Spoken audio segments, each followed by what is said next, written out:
Olá, hoje é terça-feira, 2 de fevereiro de 2021. Pois é, aqui no Brasil nós somos todos gatos escaldados, né? Nós sempre que nos defrontamos com algum fato alvissareiro, a gente fica com um pouquinho de pé atrás, porque alguma bomba pode vir a caminho, né? Mas enquanto essa bomba não vem, ou se é que ela vem, a gente pode comemorar uma safra razoavelmente abundante de boas notícias no campo econômico, que vieram à luz desde o nosso último podcast na semana passada. Vou aqui só falar alguns dos principais, me referir aos principais. No que se refere ao emprego, houve, primeiramente, a divulgação dos dados do CAGED, que mostraram que em 2021, que foi o ano da pandemia, houve uma criação líquida de 142 mil empregos com carteira assinada, que é emprego de boa qualidade. É surpreendente, ninguém esperava que fosse haver criação de emprego. A ideia é que a destruição de empregos poderia ser maior ou menor, mas criação realmente foi uma surpresa positiva. Ainda no que se refere ao emprego, e aí indo para os empregos informais, melhor dizendo, para as ocupações informais, porque nem sempre é um emprego, é uma ocupação, as ocupações informais foram as mais afetadas pela pandemia e os resultados da Pesquisa Nacional de Amostra por Domicílios, que capta o emprego informal, mostrou a criação de 4 milhões de ocupações no último trimestre, o que também surpreendeu positivamente, né? Foi um número absolutamente recorde. Terceiro dado positivo: a indústria cresceu pelo 8º mês consecutivo e, nesse mês de dezembro, ela alcançou um nível de produção 8,2%, 8,2%, gente, acima do mesmo mês de 2019. Então, a indústria fechou o ano com nível de produção bastante alto, né? Foi um setor, na verdade, é o setor que está melhor se comportando diante do quadro negativo da pandemia. Então, todos esses dados de produção industrial, emprego, etc., mostram que o processo de recuperação e, digamos assim, normalização progressiva da economia tem sido um pouco mais rápido do que nós esperávamos até pouco tempo atrás. Isso é uma excelente notícia, sobretudo quando a gente pensa o seguinte, que o nosso espaço fiscal, ou usando aqui uma metáfora, né, o oxigênio de que a gente dispõe para injetar estímulo na economia, indubitavelmente é decrescente, né? Então, quanto menos a gente precisar dele, melhor.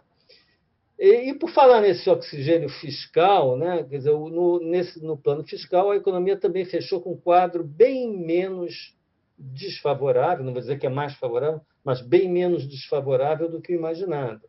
O déficit primário, que era projetado pelo próprio governo em 12% do PIB, fechou em 10%. A dívida pública, que durante uma boa parte desse ano, todos os economistas em geral, esperavam que chegasse ao final do ano em 100% do PIB, agora ficou ligeiramente abaixo dos 90%.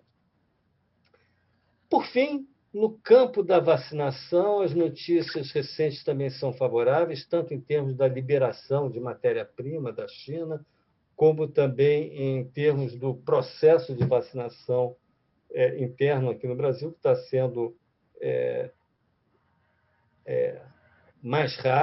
razoavelmente rápido. Vejam bem o que eu estou falando. Ele é lento, lento em relação ao que a gente gostaria que fosse, mas quando a gente compara com os nossos pares, né, a gente vê que o ritmo está sendo razoável, né?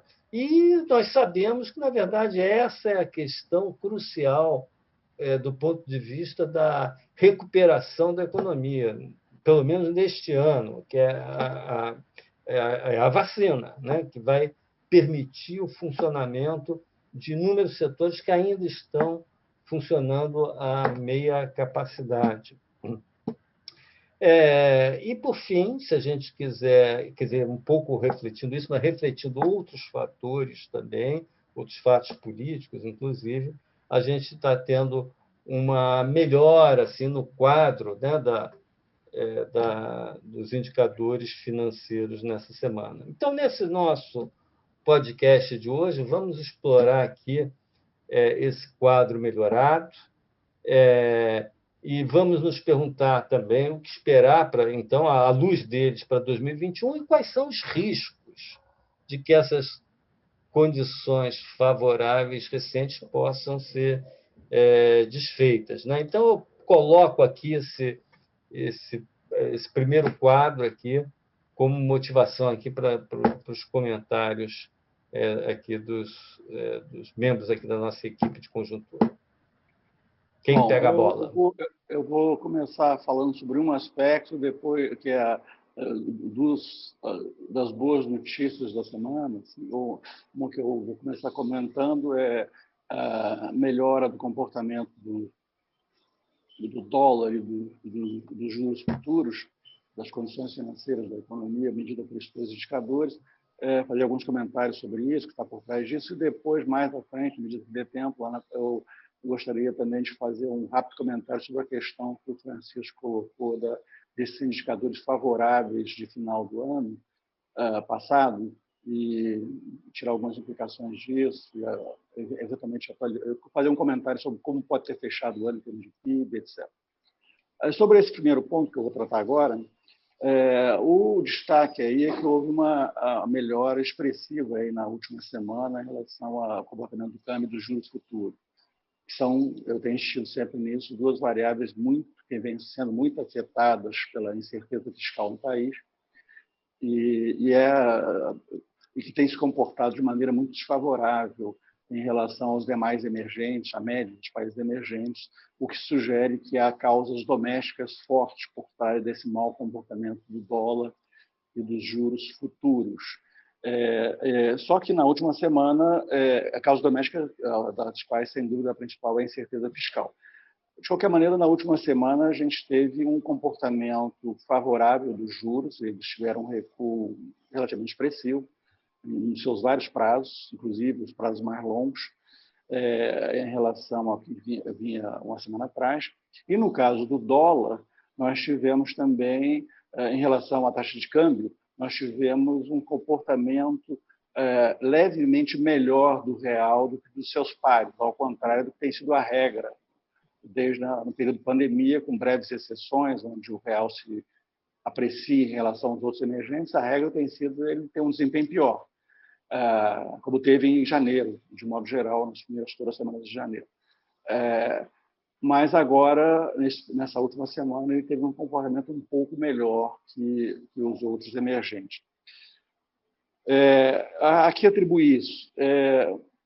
Um fato que eu vou en passant, mas que teve uma influência não desprezível, foi a ata do Copom de terça-feira, que reforçou um tom mais duro para a política monetária e produziu, naquele dia, uma queda imediata do dólar, mostrando uma sensibilidade da questão câmbio à questão juros, embora, claro que a nossa visão é que o ponto principal não é esse, sim, a incerteza fiscal, mas há um efeito da percepção sobre a política monetária, para onde vão os juros, que influencia o câmbio, e isso ficou nítido na ata do efeito imediato da ata do Copom mais dura sobre o câmbio. Depois voltou a haver uma desvalorização cambial, mas aí não por razões domésticas, porque o dólar subiu no mundo na semana passada. Em relação aos outros emergentes, eu reforço o ponto, o Brasil foi uma semana de bom comportamento da nossa moeda nas comparações internacionais. Então, eu diria que o principal fator por trás dessa melhora, eu poderia chamar, a principal razão dessa melhora de juros e câmbio, seria o que eu poderia chamar de um novo benefício da dúvida do mercado financeiro em relação à atuação do governo na questão fiscal e reformas. Foi um benefício da dúvida renovado, digamos assim, no período recente. E aqui dois fatos se destacam para esse benefício da dívida renovada. Primeiro, as declarações, foi mais de uma, bem enfáticas, de certo modo surpreendentes, do Bolsonaro na semana passada, dizendo que o ajuste, um novo acordo, um novo auxílio emergencial pode quebrar o país e de que ele apoia o teto dos gastos, uma série de medidas um pouco reforçando, na verdade, a posição do Paulo Guedes dentro do governo. Isso não quer dizer, obviamente, que não haverá auxílio. Na verdade, o entendimento, aí, eu acho que dominante sobre essa fala do Bolsonaro, é que o novo auxílio, que parece inevitável que seja definido pelo Congresso, e é correto, acho que seja, na nossa visão, ele viria acompanhado de contrapartidas, como a gente tem defendido. Então, foi essa a leitura. Reformas para conter gastos obrigatórios no futuro, a partir de 2022, não com efeito em 2021, onde não se espera que o ajuste tenha que haja um ajuste relevante de fiscal em 2021, mas uma sinalização para 2022 cresceu a possibilidade de que isso de fato ocorra, e isso foi bem recebido. Um segundo ponto relevante da conjuntura que favoreceu esse desempenho de juros e câmbio foi a esperada vitória, afinal confirmada ontem, dos candidatos à presidência da Câmara e do Senado, apoiados pelo governo. Na leitura, na visão do mercado financeiro, dentro da sua ótica específica de pensar o país, isso é entendido como uma coisa mais favorável, que favorece mais o caminho das reformas e do ajuste fiscal, na leitura que eles fazem. O que, de fato, vai acontecer com as reformas é o que a gente vai ver nos próximos meses, na verdade. Eu acho que é difícil ser muito otimista, né, quando se tem em conta o perfil do presidente da República, o viés claramente populista, a sua notória aversão a medidas impopulares, a defesa de interesses corporativos e o fato de ele estar aliado ao Centrão, que é uma reunião de partidos fisiológicos da política do toma lá da cá, e que política do toma lá da cá, no qual eles são mestres de negociar com o executivo, que envolvem sempre, em geral, mais gastos. Então, é difícil imaginar que essa combinação do Bolsonaro com seu perfil e Centrão gere uma grande medida de reforma muito profunda de austeridade fiscal. Eu acho pouquíssimo provável. Agora, eu não acho que a ideia, que também muitos defendem, que nada acontecerá, seja mais provável. Eu acho que a gente tende a ter uma reforma aguada, com resultados, mais uma sinalização para 2022 em diante, mas que pode ter a sua relevância. Eu acho que o nosso grupo trabalha um pouco com essa ideia de que esse é o cenário mais provável, nem um cenário otimista com as reformas, que eu não tenho pessoalmente, mas tampouco a ideia de que nada acontecerá, como os economistas dizem. Então, acho que ficaria nesse meio termo, na verdade. Ou seja, isso tudo está reforçando aquele nosso cenário que a gente vem trabalhando desde o início do ano, né? De que provavelmente não teremos aquelas situações extremas, ou de tudo dando certo, ou de tudo dando o que a gente chamava de cenário binário, né, Francisco? Eram cenários binários, né? Isso, exatamente. Provavelmente o que está se delineando é mais esse cenário aí meio morno, meio intermediário, mas um crescimento modesto dentro do ano, começando provavelmente no início do ano mal, não bem, pelo menos, mas melhorando ao longo do ano, mas sem temido desastre. Eu acho que esse passa a ser o cenário mais provável nesse contexto que está se criando. Então, é um pouco essa linha. Mas já que essa questão fiscal é central nisso, quer dizer, teve essa questão, o final deste ano, os dados mais recentes sobre o ano foram muito melhores. Né? Eu queria que a Margarida... Pois é, então nós temos aí boas notícias também no fronte fiscal.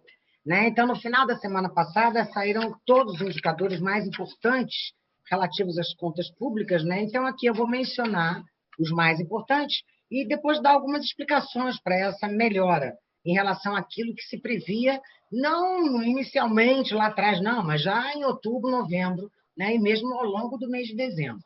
Então, por exemplo, a dívida bruta de governo geral em relação ao PIB, que é o principal indicador de solvência aí, que a gente vem monitorando das contas públicas, não é mais a dívida líquida, fechou em 89,28% do PIB. Lembrando que, inicialmente, lá atrás, quando começou a pandemia, todo mundo quase que unanimemente projetava uma dívida pública em relação ao PIB que bateria quase 100%. Né?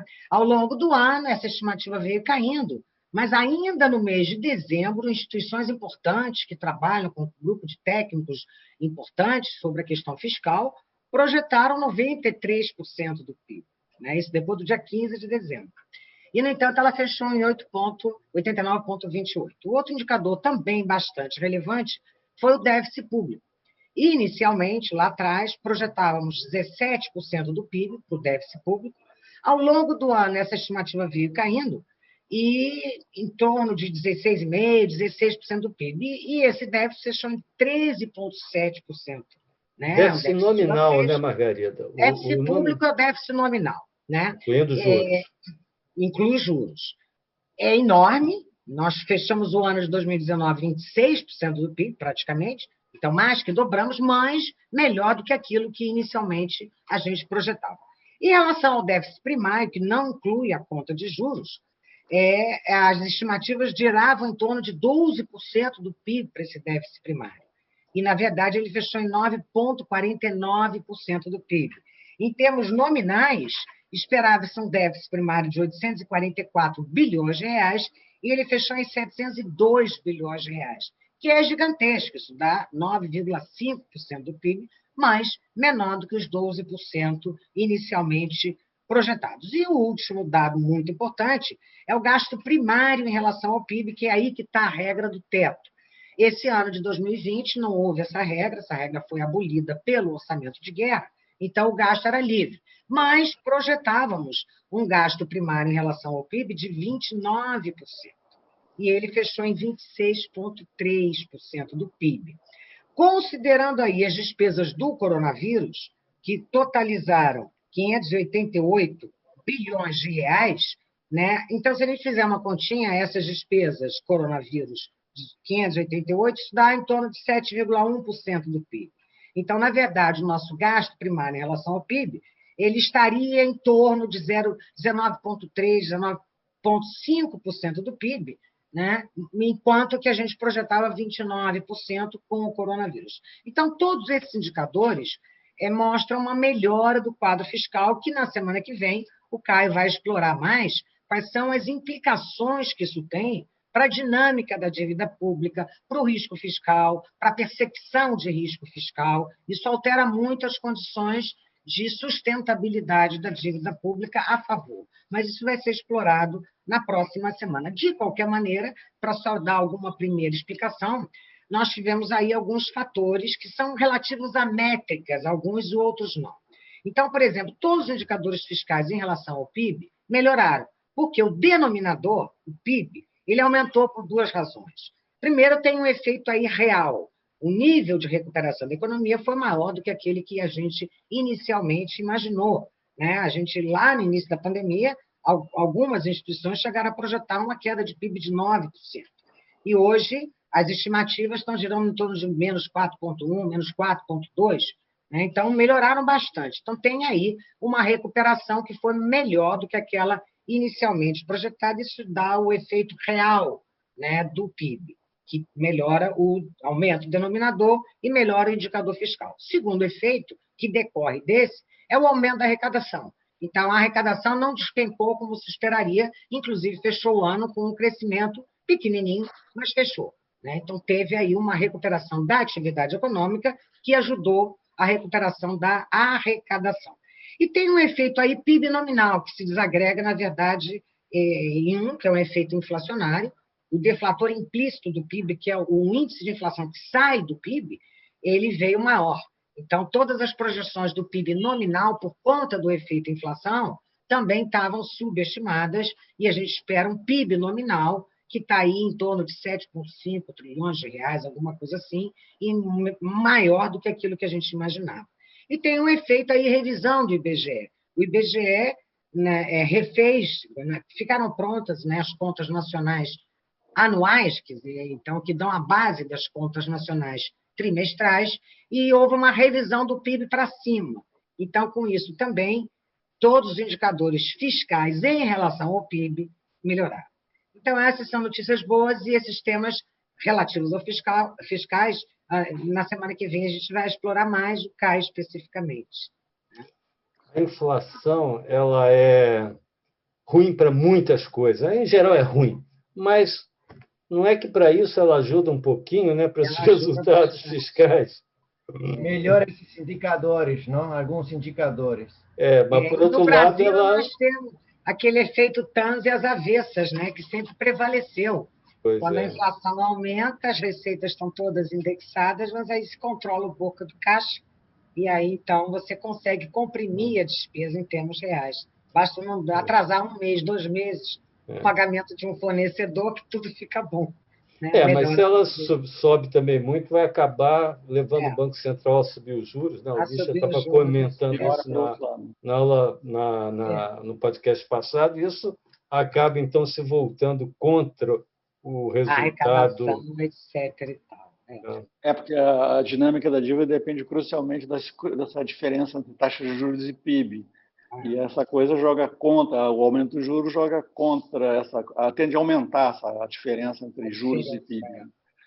Então, joga contra a dinâmica da dívida por esse lado, ainda que possa, como a Margarida falou, beneficiar totalmente o resultado primário. São efeitos pontuais, porque não houve nenhum ajuste fiscal feito, tudo continua exatamente como está, como o Caio acabou de colocar, né? Mas melhora a métrica, né, das contas públicas. Tá certo. Bom, se ninguém tiver nada a acrescentar, podemos... Eu queria só fazer uma rápida observação sobre a atividade, como é que... Por favor, posso falar? Pode, claro. O Francisco destacou vários resultados, de fato, muito favoráveis no final do ano. Por exemplo, esse dado que chamou muita atenção, da criação do aumento do total de pessoas ocupadas, no dado da PNAD, né, que inclui informais e tudo, tem aumentado quase 4 milhões de pessoas no trimestre encerrado em agosto, o trimestre encerrado em novembro, é um resultado, um recorde, como ele falou, um recorde histórico. Aí eu fui olhar, quer dizer, isso está vindo na esteira, se a gente pegar as duas estimativas do PIB em bases mensais que são divulgadas, o IBCBR e o monitor do PIB, eu vi que essa recuperação, porque agosto, no dado do pessoal ocupado, tinha sido o fundo do poço. E aí começa a recuperação a partir daí que cresceu esses quase 4 milhões. No caso no nível de atividade do PIB, a gente vê que, medido por esses dois indicadores, essas estimativas mensais, o fundo do poço tinha sido o trimestre encerrado em julho. E do trimestre encerrado em julho para o trimestre encerrado em novembro, os dados do IBCBR e do monitor são muito aderentes, um aumento de 11% no PIB do trimestre encerrado em novembro contra o PIB encerrado em julho, em meras móveis trimestrais. Não, no caso, em dados mensais mesmo. Bom, o que eu quero chamar a atenção? Eu andei fazendo... É claro que a gente sabe, eu não vou entrar nisso, que nós estamos olhando uma situação típica onde a gente está olhando a economia pelo retrovisor, porque há uma descontinuidade nas condições em que a economia opera a partir de dezembro, a gente sabe disso, pelo fim do auxílio, pela segunda onda, pelo tempo ainda indefinido até a vacinação fazer efeito, reduzir o número de mortes.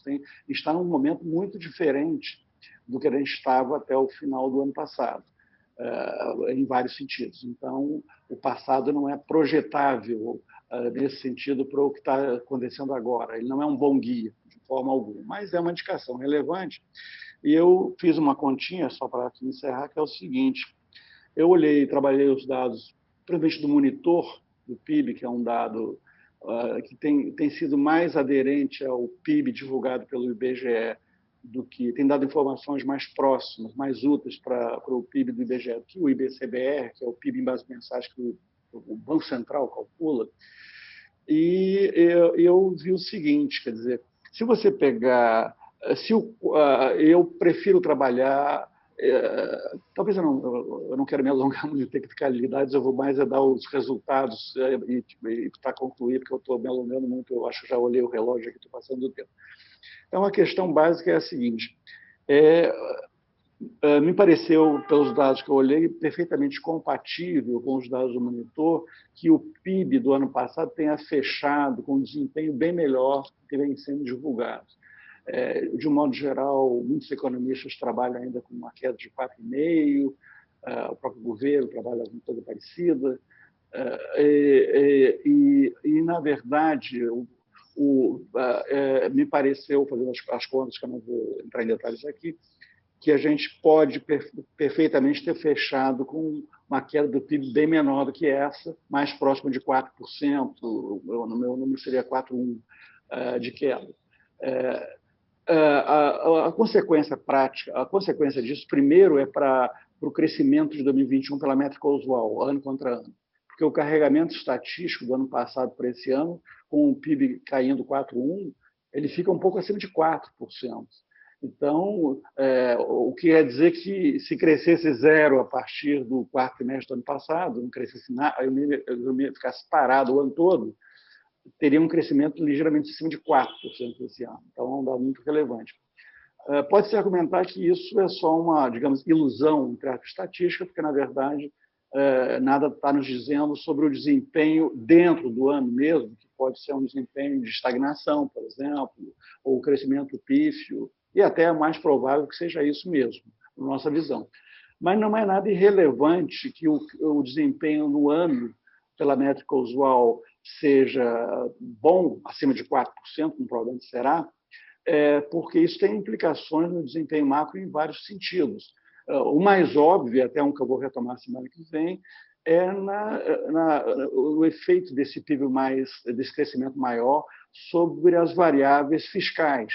E uma variável fiscal em particular é chave para a confiança dos investidores no país e afeta muito pregos de risco, etc., que é a dinâmica da dívida pública. É a variável fiscal síntese, na verdade, que dá uma ideia de como está indo a dívida, da sustentabilidade dela, desse processo, etc. Então, um crescimento muito maior, mais poderoso do que vinha se imaginando para esse ano, mesmo que em boa medida decorrente desse carregamento estatístico, afeta positivamente a dinâmica da dívida. E isso que eu vou explorar bastante, eu tentar fazer alguns comentários sobre isso na semana que vem. Então, isso, por ser um indicador-chave, variável muito importante para a confiança dos investidores, esse é um resultado importante. Tem outras explicações que eu não vou explorar, mas então é só chamar a atenção que a gente pode ter fechado o ano com um desempenho melhor e isso prepara um crescimento para esse ano pela métrica usual mais elevado do que se tinha antes na nossa cabeça. Bom, só para lembrar, quando nós, economistas, aí não estou referindo só ao nosso grupo, não, os economistas brasileiros, quando a gente começou a ter um pouco mais de noção sobre o efeito da pandemia, que efeitos a pandemia teria sobre a economia brasileira, as projeções que começamos a fazer ficavam entre 6% e 7% de queda do PIB no ano, né? Nós aqui no grupo chegamos a prever algo nesse intervalo, e muitos outros grupos também. O FMI e o Banco Mundial chegaram a prever quedas muito maiores do PIB, né? Diante desse quadro, quer dizer, se a gente tiver uma queda de 4,1%, nós teríamos tido um resultado bastante melhor, substancialmente melhor do que esperado. Bom, ficamos por aqui. Na próxima terça-feira, teremos mais um podcast do Grupo de Conjuntura. Até lá.